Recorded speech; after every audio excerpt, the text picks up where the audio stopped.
Bismillahirrahmanirrahim. Assalamualaikum warahmatullahi wabarakatuh.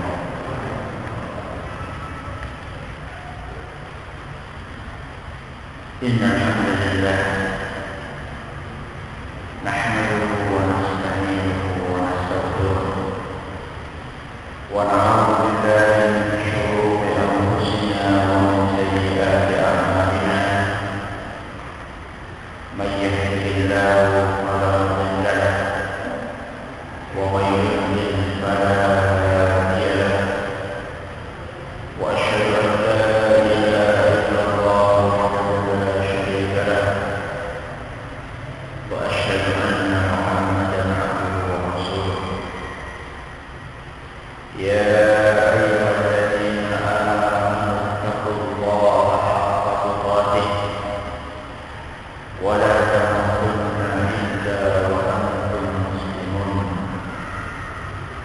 يا أيها الناس اتقوا ربكم الذي خلقكم من نفس واحدة وخلق منها زوجها وبث منهما رجالا كثيرا ونساء واتقوا الله الذي تساءلون به والأرحام إن الله كان عليكم رقيبا يا أيها الذين آمنوا اتقوا الله وقولوا قولا سديدا يصلح لكم أعمالكم ويغفر لكم ذنوبكم ومن يطع الله ورسوله فقد فاز فوزا عظيما أما بعد فإن أصدق الحديث كتاب الله وخير الهدي هدي محمد صلى الله عليه وسلم وشر الأمور محدثاتها وكل محدثة بدعة وكل بدعة ضلالة وكل ضلالة في النار. Kita panjatkan puji dan syukur kepada Allah Subhanahu wa taala. Pada malam hari ini kita kembali diberi kekuatan, kesehatan, hidayah serta taufik dari Allah Subhanahu wa taala sehingga kita bisa kembali menghadiri pengajian rutin tafsir kita ini. Kita berharap semoga Allah Subhanahu wa taala berkenan untuk mencatat setiap langkah yang kita ayunkan menuju tempat ini termasuk ibadah yang diterima di sisi Allah Jalla wa ala. Amin ya rabbal alamin. Salawat dan salam semoga terus tersanjungkan ke Nabi besar kita Muhammad sallallahu alaihi wasallam, kepada para sahabatnya, keluarganya dan umatnya yang setia mengikuti tuntunannya hingga hari akhir nanti. Kaum muslimin dan kaum muslimat yang semoga senantiasa dirahmati oleh Allah. Pembahasan terakhir kita pada pertemuan yang lalu adalah ayat yang berapa? Yang kedua. Bunyinya apa? Malikin nas, raja para manusia. Pada kajian yang lalu kita telah menyebutkan bahwasanya penamaan Allah sebagai raja atau al-malik itu menunjukkan tiga hal. Berapa hal? Masih ingat nggak? Yang pertama,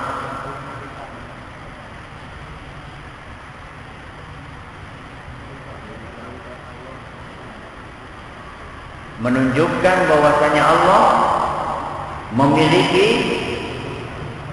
sifat-sifat agung raja. Ini yang pertama.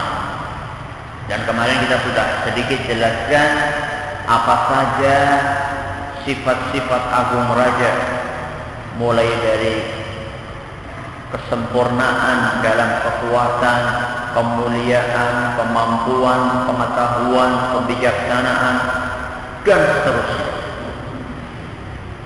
Hal yang kedua,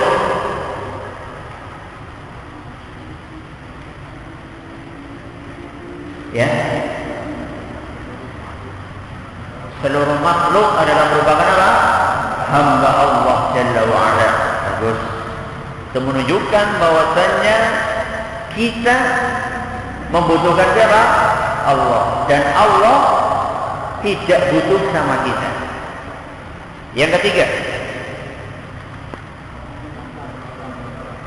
Allah memiliki aturan yang pasti apa? Yang pasti akan berjalan. Pada malam hari ini kita akan memasuki tafsir ayat yang ketiga dari surat An-Nas. Apa bunyinya? Ilahinna. Apa artinya ilahinna?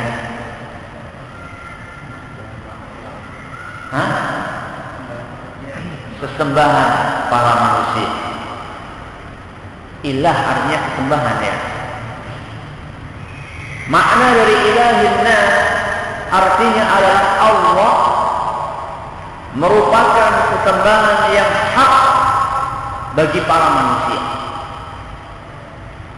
Dan dialah yang benar-benar disembah, dicintai dan diagungkan oleh hati para hamba.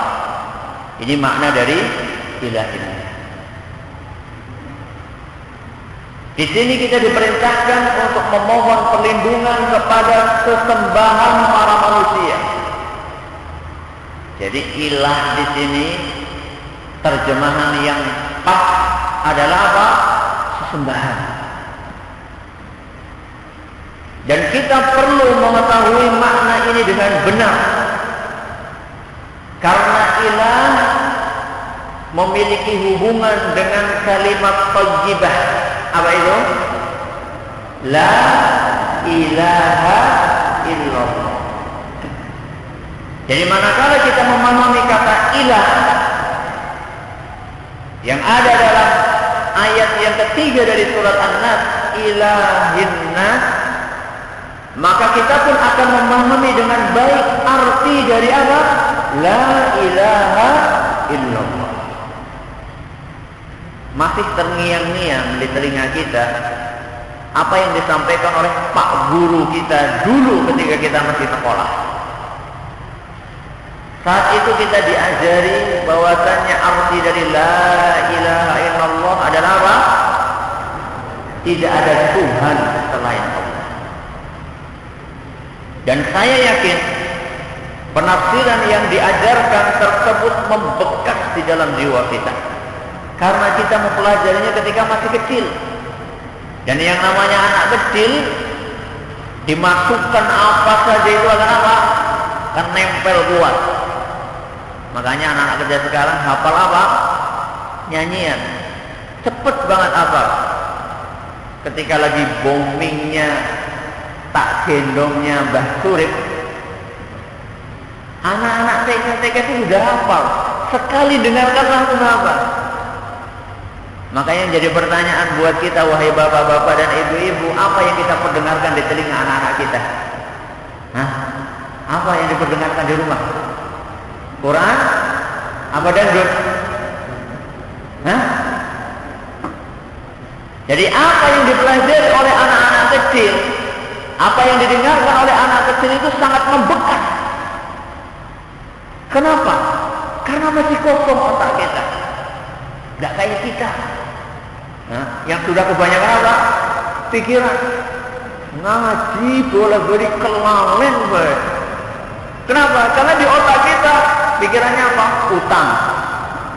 Apalagi gimana jadi makanan buat anak istri, gimana urusan masyarakat, gimana urusan kantor. Jadi ibarat gelas itu sudah apa? Sudah penuh.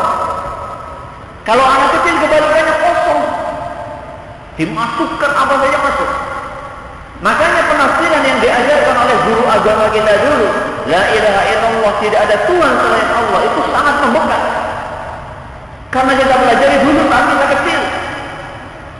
Dan tidak sedikit di antara orang-orang yang meninggal dunia sambil membawa penafsiran itu di dalam benaknya. Yang jadi pertanyaan, tidakkah terbesit di benak kita untuk meninjau kembali penafsiran itu? Tidakkah kita pernah bertanya dalam benak kita, apakah penafsiran tersebut sesuai dengan Al-Quran dan Sunnah Nabi Sallallahu Alaihi Wasallam.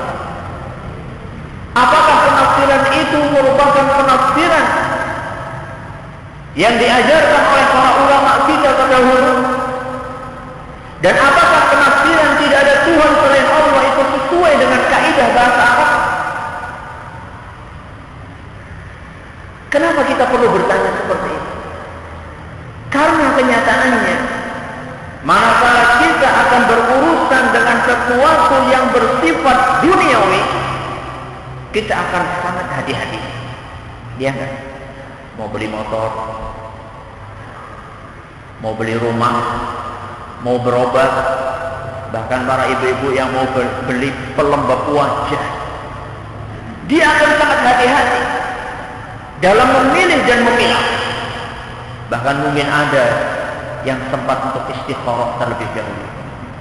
Ada bu, beli pelembab wajah istikharah dulu ya bu? Atau bapak-bapak ini ya, mau beli motor istikharah dulu, ini Mio apa Revo ya? Dalam perkara dunia yang tidak akan kita bawa ke kuburan, kita sangat hati-hati. Apakah tidak pantas kita untuk bertanya tentang sesuatu yang merupakan inti dari agama kita, yaitu akidah, penafsiran dari la ilaha illallah. Jadi kita perlu mengetahui apakah betul la ilaha illallah penafsirannya yang benar adalah tidak ada Tuhan selain Allah. Kata kuncinya itu ada dalam kata apa? Ilaha. Apakah betul ilah artinya secara bahasa Arab dan secara Al-Quran serta Sunnah artinya adalah Tuhan? Jawabannya, ilah dalam bahasa Arab itu berasal dari fi'il alaha. Fi'il artinya apa? Kata. Jadi kata ilah itu adalah merupakan bersumber dari fi'il atau kata alaha. Alaha artinya adalah menyembah atau beribadah. Kemudian ilah merupakan masdar. Ini bagi yang paham bahasa Arab, silahkan. Tapi saya harus jelaskan supaya tahu silsilahnya kenapa nanti ilah ditafsirkan dengan apa yang akan kita sebutkan. Ilah itu adalah merupakan masdar yang berbentuk fi'al yang bermakna maf'ul. Paham tak? Enggak paham, yang penting didengar dulu. Nanti kita akan tahu. Kalau yang nggak paham bahasa Arab, yang penting intinya apa nanti ya. Jadi ilah artinya adalah makhluk yang berarti sesembahan. Jadi penafsiran harfi dari la ilaha illallah adalah tidak ada sesembahan selain apa? Allah. Itu penafsiran harfinya.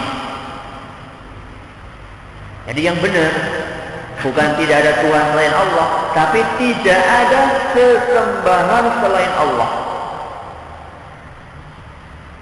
Mungkin ada yang bertanya dan penasaran, Ustaz, itu ulama mana Ustaz yang menafsirkan seperti itu? Jangan-jangan itu ulama Wahabi Ustaz, ulama yang hidup pada abad ke-13 Hijriah. Dari mana Ustaz sumbernya? Baiklah, kita akan datangkan para ulama klasik mulai dari abad ke-3 Hijriah sampai ulama abad ke-10 Hijriah. Dan yang akan kita bawakan semuanya adalah ulama mazhab Syafi'i. Kenapa? Karena kebanyakan masyarakat Indonesia mengaku apa? Bermazhab Syafi'i. kita bawakan ini loh perkataan ulama mazhab Syafi'i. Karena kalau misalnya kita bawakan ulama mazhab lain juga, kita tuh orang Indonesia mazhabnya apa? Syafi'i. Pokoknya kalau nggak Syafi'i ya nggak mau. Nah sekarang kita lihat ini loh mazhab Syafi'i, ulamanya kayak gini.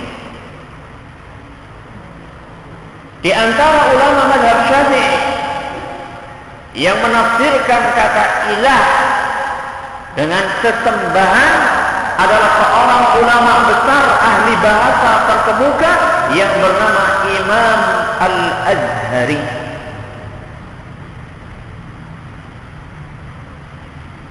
Beliau pernah menafsirkan firman Allah Subhanahu wa taala yang artinya dialah ilah di langit dan ilah di bumi.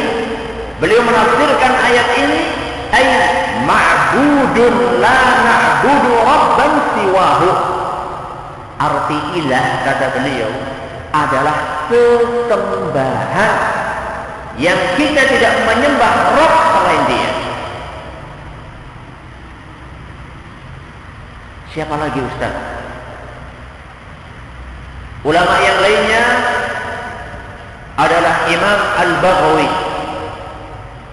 Imam Al-Baghawi rahimahullahu ta'ala di dalam tafsirnya ketika beliau menafsirkan ayat ke-60 dari surat An-Naml. Ada lagi yang lain Ustaz? Ada lagi. Yaitu Fakhruddin Ar-Razi. Fakhruddin Ar-Razi juga menafsirkan hal yang serupa dalam tafsirnya. Baik, tidak ada sesembahan selain Allah.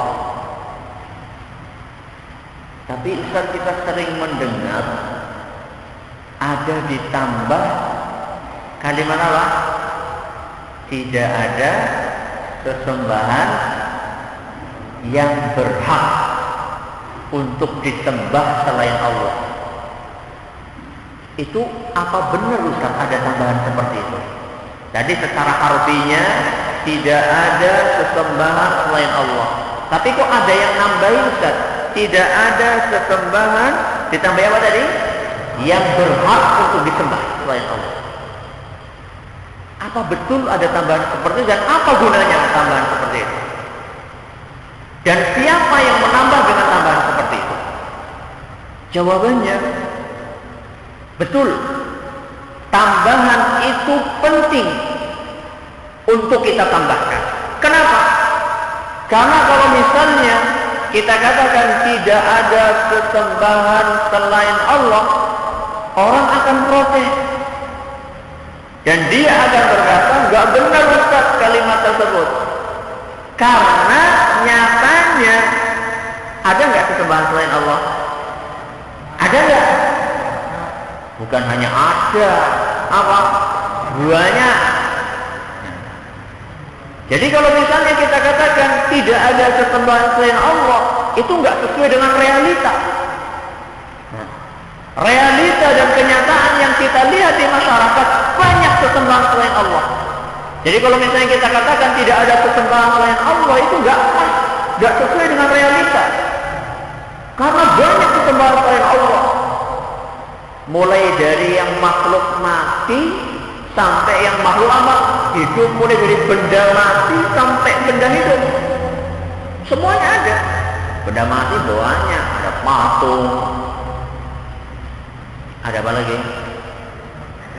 Keris. Nah, sekarang zamannya jamasan keris ya. Bulan Suro, Muharram ya. Nanti kalau yang hadir pengajian hari Jumat depan ini, insya Allah saya akan membahas pada materi hari Jumat di Masjid Agung ini, materi tentang bulan Suro. Sekarang masanya orang menyembah keris. Itu benda mati. Diperlakukan dengan istimewa, dijamas. Dijamas itu diapakan? Hah? Tahu nggak dijamas? Dijamas itu dimandikan. Di keris pun perlu mandi. Kemudian airnya, masya Allah,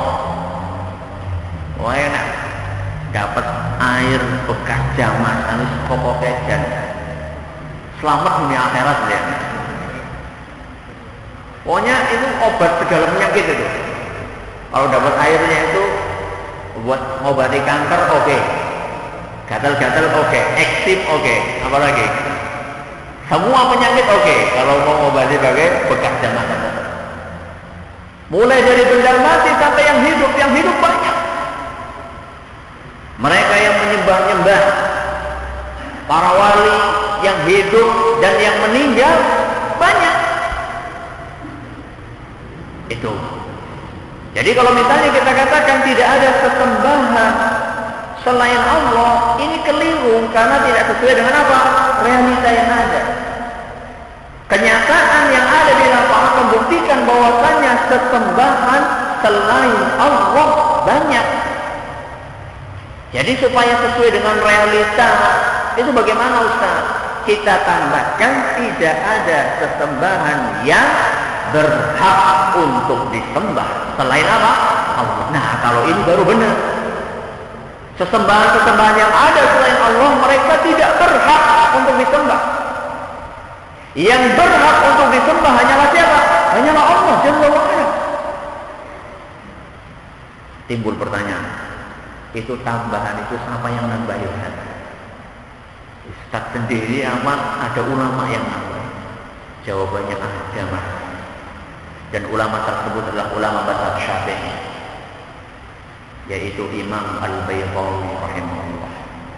Imam Al-Baydawi, kata beliau, al-ilahu fil asli li kulli ma'budin. Pada asalnya kata ilah itu digunakan untuk setiap sesembahan. Thumma ghalaba 'ala al-ma'budi bihaq. Kemudian lebih banyak dipakai untuk sesembahan yang berhak untuk disembah. Ada lagi Ustaz yang lainnya? Oh, ada lagi Imam As-Suyuti. Kalau nggak percaya buka di dalam tafsir apa? Jalalain. Ini tafsir yang dijadikan sebagai referensi utama di pondok-pondok tradisional. Tapi sayangnya nggak tahu ini kebaca apa enggak. Dalam tafsir Jalalain ayat 255 dari surat Al-Baqarah, beliau berkata, la ma'buda bihaqqin fil wujudi illa hu.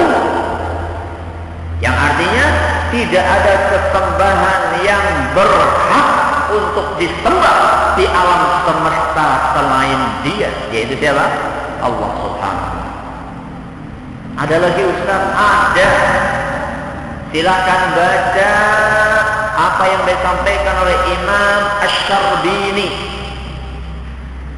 ketika beliau mensyarah kitab Minhajut Talibin karya Imam An-Nawawi rahimahullah ta'ala. Dan semua yang saya sebutkan tadi adalah ulama mazhab apa? Syafi'i. Gak satu pun saya menukil dari selain mazhab Syafi'i. Nah, monggo. Kaum muslimin yang merasa bermazhab Syafi'i, ini loh perkataan para ulama Syafi'i. Jadi penafsiran yang benar dari ilah apa tadi? Sembahan apa? Yang berhak untuk apa?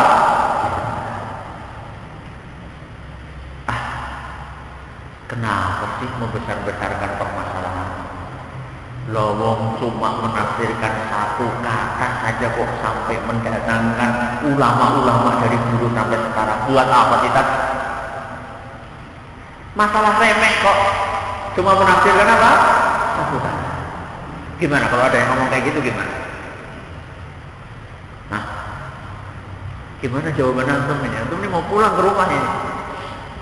Habis isya nanti mungkin akan ditanya sama orang, kenapa sih kalimat satu saja kok dipermasalahkan? Nah, piye jawabnya? Jawabannya dari 3 sisi. Yang pertama, masalah ini bukan masalah yang remeh. Masalah ini bukan masalah apa? Yang remeh. Kenapa?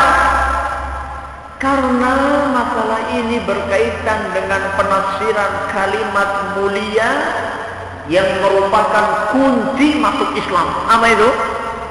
La ilaha illallah. Masa penafsiran la ilaha illallah itu masalah yang remeh? Yang mana kalimat mulia ini adalah merupakan kunci seseorang kalau mau masuk Islam. Dan berkaitan dengan penafsiran kalimat terakhir yang seharusnya diucapkan oleh seorang hamba sebelum dia meninggal dunia. Jadi bukan masalah yang remeh.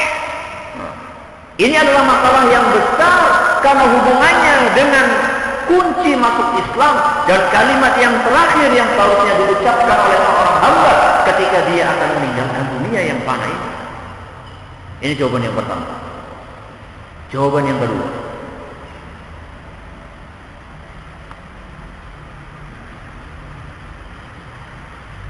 Kekeliruan dalam menafsirkan kata ilah akan menyeret seseorang ke dalam kekeliruan yang lebih besar.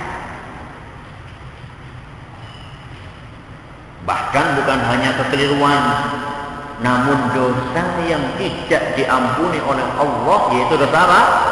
Syirik. Loh kok bisa? Jawabannya bisa.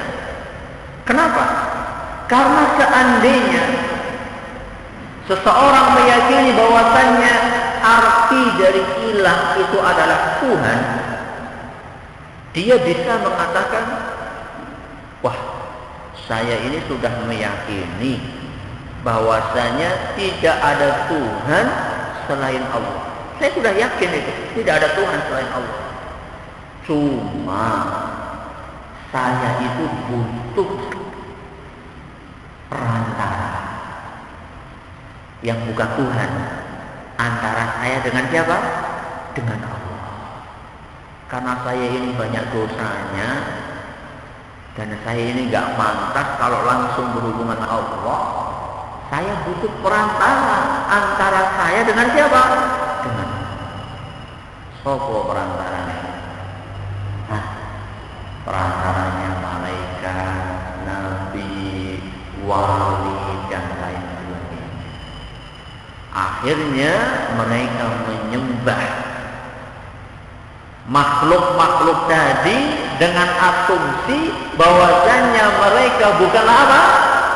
Tuhan. Mereka makhluk biasa. Itu yang biasa diistilahkan dengan wasilah.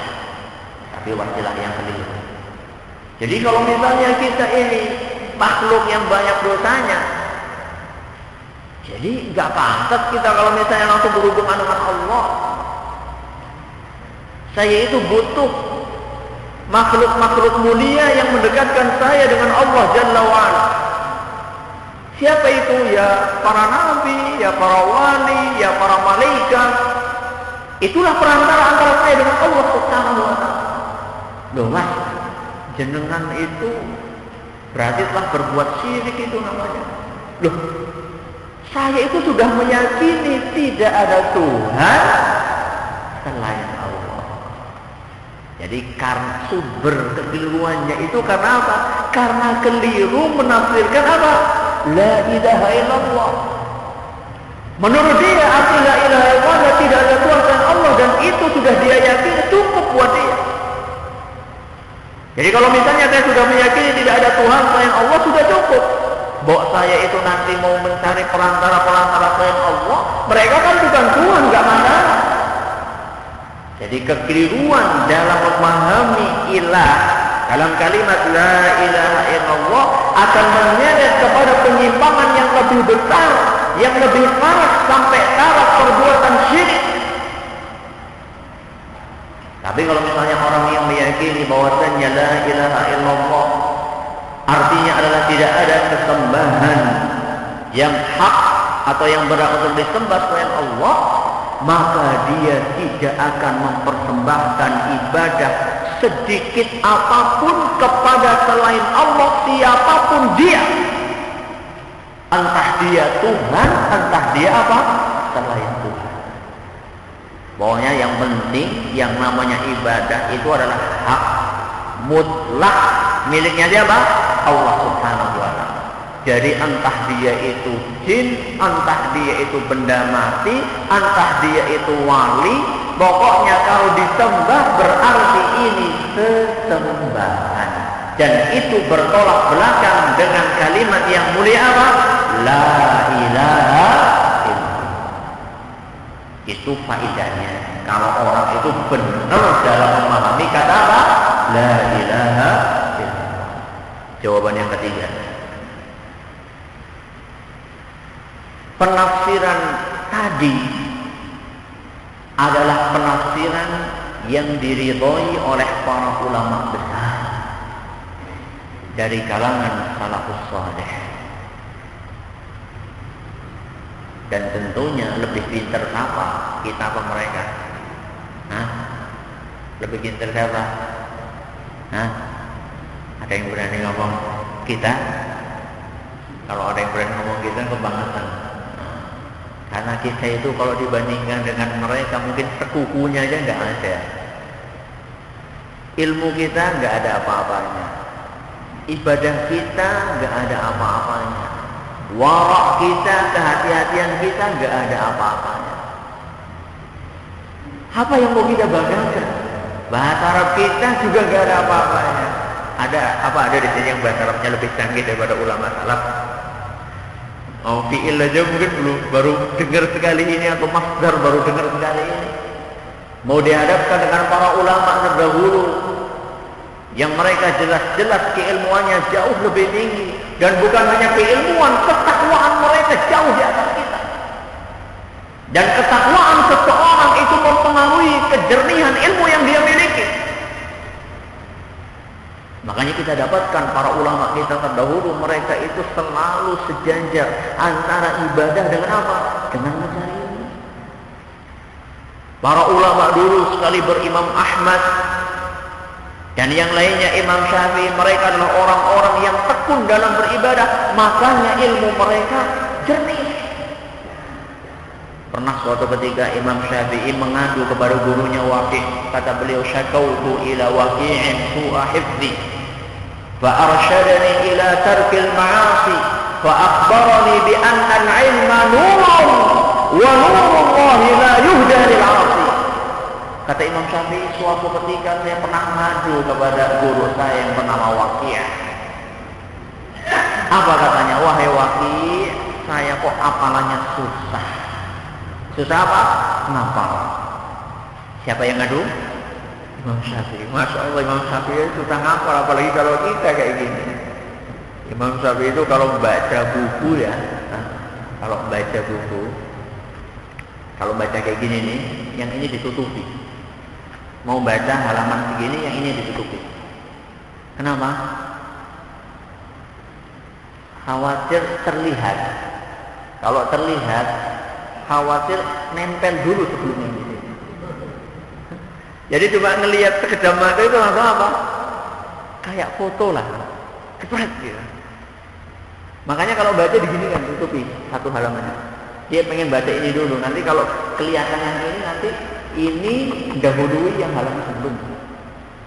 Itu saja ngeluh sama gurunya. Wahai guru saya ini hafalannya kok susah banget. Aduh, kalau kita ini gimana gitu ya? Apa kata gurunya? Fa'arsyadani ila tarkil ma'asi. Kata gurunya itu menasihatkan supaya Imam Syafi'i itu meninggalkan perbuatan maksiat. Jadi hafalan susah itu sumbernya apa? Maksiat. Kenapa? Fa innal ilma nurun. Karena ilmu adalah cahaya. Wa nurullahi la yuhda lil 'asi. Dan cahaya Allah tidak akan dikaruniakan kepada para pelaku Allah. Jadi kalau misalnya kita ngaji zikir khobar isawis kelalen, coba dikoreksi. Kita banyak maksiat apa enggak? Mata kita ini sudah kita tundukkan apa masih jelalatan? Sholat kita sudah tepat waktu, khusyuk atau belum? Lisan kita sudah kita jaga untuk mengucapkan kata-kata yang baik saja atau belum? Kalau belum, wajar ilmu yang kita miliki cepat apa? Cepat menguap. Itu wajar. Jadi kenapa para ulama kita dulu ilmunya kuat, jernih? Karena mereka itu mensejajarkan antara ibadah dan ketaatan kepada Allah Jalla wa'ala dengan mencari ilmu. Maka kalau misalnya kita bandingkan diri kita dengan para ulama sebelumnya, gak ada apa-apanya. Dan inilah penafsiran yang diridhoi oleh para ulama. Masa kita mau menentang penafsiran tersebut dengan otak kita yang sangat terbatas dan tingkat keimanan kita yang sangat rendah? Makanya Abu Hamid Al-Ghazali, beliau pernah berkata, wa'lam, ketahuilah, annal haqqa alladhi la mira'a fihi 'inda ahli al-basair, ketahuilah bahwasanya kebenaran yang tidak lagi diperdebatkan oleh orang-orang yang berilmu, huwa madhabus salaf, adalah madhabnya salaf. Imam Ghazali berkata, jadi kebenaran yang sudah tidak diperdebatkan lagi adalah keyakinannya para ulama salafus saleh. Dan inilah kewajiban kita. Kewajiban kita adalah mengikuti apa yang diwariskan oleh para ulama kita terdahulu, yang mana mereka telah direkomendasikan oleh Nabi kita Muhammad sallallahu alaihi wasallam sebagai generasi keemasan. Kata beliau sallallahu alaihi wasallam, khairun nasi qarni, sebaik-baik masa adalah masaku, yaitu masanya siapa? Para sahabat Nabi sallallahu alaihi wasallam. Tsumma alladziina yalunahum, kemudian generasi berikutnya yaitu para tabi'in. Tsumma alladziina yalunahum, kemudian generasi berikutnya lagi yaitu siapa? Para tabi'ut tabi'in. Jadi dengan tiga jawaban ini kita mengetahui bahwasannya penafsiran atau pembahasan tentang kata ilah itu adalah merupakan pembahasan yang amat sangat penting sekali, karena itu berkenaan dengan penafsiran kalimat yang mulia, yaitu kalimat thayyibah la ilaha illallah. Ada pertanyaan? Silakan. Istighatsah, apa hukumnya? Istighatsah adalah ibadah yang sangat mulia. Istighatsah adalah merupakan apa? Ibadah yang sangat mulia. Karena Allah Subhanahu wa ta'ala memerintahkan kita untuk beristighatsah kepada Dia. إِذْ تَسْتَغِيثُونَ رَبَّكُمْ فَاسْتَجَابَ لَكُمْ. Ingatlah ketika kalian beristighatsah kepada Rabb kalian, kemudian Allah mengabulkan permintaan kalian. Jadi istighatsah adalah ibadah yang sangat mulia. Apa artinya istighatsah? Memohon apa? Memohon pertolongan. Istighatsah artinya apa? Memohon pertolongan, terutama dalam hal-hal yang besar. Ini bedanya dengan isti'anah. Iyyaka na'budu wa iyyaka nasta'in. Isti'anah itu mohon pertolongan juga. Cuman kalau istighatsah itu mohon pertolongan dalam perkara yang apa? Besar. Misalnya istighatsah ketika kaum muslimin sedang dihabisi oleh musuh-musuh Islam dalam peperangan, istighatsah. Ketika Nabi SAW dalam perang Badar, beliau beristighatsah kepada Allah Jalla wa'ala, dikisahkan saking tingginya beliau apa? Mengangkat tangannya sampai sorban yang ada di punggungnya itu terjatuh, saking dia itu mengharap kepada Allah Jalla wa'ala dalam permasalahan yang besar. Istighatsah ibadah. Kalau ibadah, istighatsah itu ibadah. Berarti kalau ibadah itu mintanya sama siapa? Hah? Sama siapa? Berarti kalau ada yang istighothah sama selain Allah, betul kan? Berarti itu istighothah yang keliru. Nah, kalau sampai ada orang yang beristighothah kepada selain Allah, berarti itu praktek istighothah yang apa? Yang keliru. Misalnya istighothah minta tolong kepada Rasulullah Sallallahu Alaihi Wasallam, atau minta tolong kepada Syekh Abdul Qadir Jailani. Itu keliru. Keliru apanya? Objek yang dituju keliru. Kalau mau mencari istighatsah yang benar, tujukanlah istighatsah itu kepada Rabb semesta alam, yaitu siapa? Allah Subhanahu wa Ta'ala. Kenapa saya perlu dahului keterangan itu dengan penjelasan yang saya sebutkan tadi di awal, bahwasanya istighatsah adalah ibadah yang mulia yang diperintahkan dalam ajaran Islam? Karena kalau misalnya tidak didahului dengan pendahuluan itu, nanti bisa-bisa orang salah paham. Loh, kayak istighatsah raulih, istighatsah bukan ada di kampungan. Iya betul, ada dalilnya, tapi istighatsah kepada siapa? Yang ada dalam Al-Quran jelas-jelas id tastaghitsuna rabbakum. Ingatlah ketika kalian beristighatsah kepada Rabb kalian. Siapa di sini? Allah. Cari di dalam Al-Quran, dari halaman pertama sampai halaman terakhir, gak ada satupun ayat yang memerintahkan kita untuk beristighatsah kepada Rasulullah Sallallahu Alaihi Wasallam atau beristighatsah kepada Syekh Abdul Qadir Jailani. Sepotong ayat pun gak ada. Adanya istighatsah kepada siapa? Kepada Allah Subhanahu wa Ta'ala. Jadi itu jawabannya. Kemudian juga istighatsah itu tidak perlu diawali dengan ritual-ritual yang ada ajarannya dari Nabi Sallallahu Alaihi Wasallam. Ya, istighatsah saja, minta tolong kepada Allah Subhanahu Wa Taala. Ya Rabbi aghithni, wahai Allah Subhanahu Wa Taala, berilah pertolongan kepadaku. Cukup dengan apa yang diajarkan oleh Nabi Sallallahu Alaihi Wasallam, tidak perlu didahului dengan ritual-ritual yang tidak ada tuntunannya dari beliau Sallallahu Alaihi Wasallam. Ada pertanyaan? Silakan. Bagaimana dengan orang yang menafsirkan la ilaha illallah dengan tidak ada Tuhan selain Allah, namun dia meyakini dan praktek dalam kesehariannya dia itu tetap beribadah hanya kepada Allah dan menyembah hanya kepada Allah? Apakah status dia? Jawabannya, status dia tetap sebagai seorang muslim. Status dia tetap sebagai seorang muslim. Selama dia tidak mempersembahkan sesuatu ibadah kepada selain Allah, maka dia tetap sebagai seorang muslim. Dan dia seandainya meninggal dunia dalam keadaan seperti itu, dia sangat berhak untuk masuk ke dalam surga Allah Subhanahu wa Ta'ala.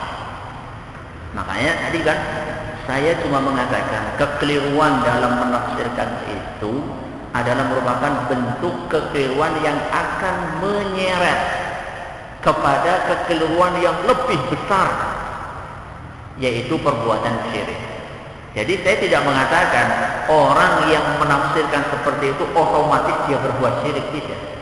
Saya cuma mengatakan kekeliruan dalam pemahaman ini akan menyeret kepada kekeliruan lain.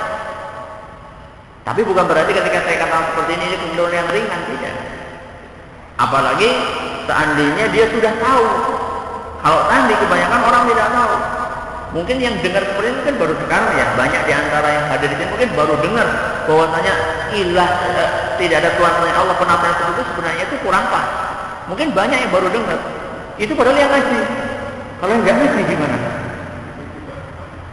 Itu mungkin nggak pernah dengar sama sekali mungkin. Bahkan mungkin tidak pernah terdetik di dalam benaknya. Nah, orang-orang yang seperti itu dan mereka menafsirkannya karena ketidaktahuan mereka, dan juga tidak ada ilmu yang sampai ke telinga mereka, kemudian praktek kesehariannya sesuai dengan penafsiran yang benar, dalam arti yang dia tidak beribadah kecuali hanya kepada Allah, tidak menyembah kecuali Allah Subhanahu wa taala, maka dia tetap dianggap sebagai seorang muslim. Dan sangat berpeluang untuk masuk ke dalam surga Allah Jalla wa Ala. Namun seharusnya seorang muslim itu tidak menganggap ringan kekeliruan tersebut, karena itu tidak sejalan dengan apa yang dilihat oleh para ulama berdasarkan dalil-dalil dari Al-Quran dan Sunnah Nabi Sallallahu Alaihi Wasallam. Ada pertanyaan ya? Sekira cukup ya. Sekira cukup sampai di sini. Segala perhatian yang kami ucapkan terima kasih atas segala kekurangan. Kami mohon maaf yang sebesar-besarnya. Subhanallahumma wa bihamdika asyhadu an la ilaha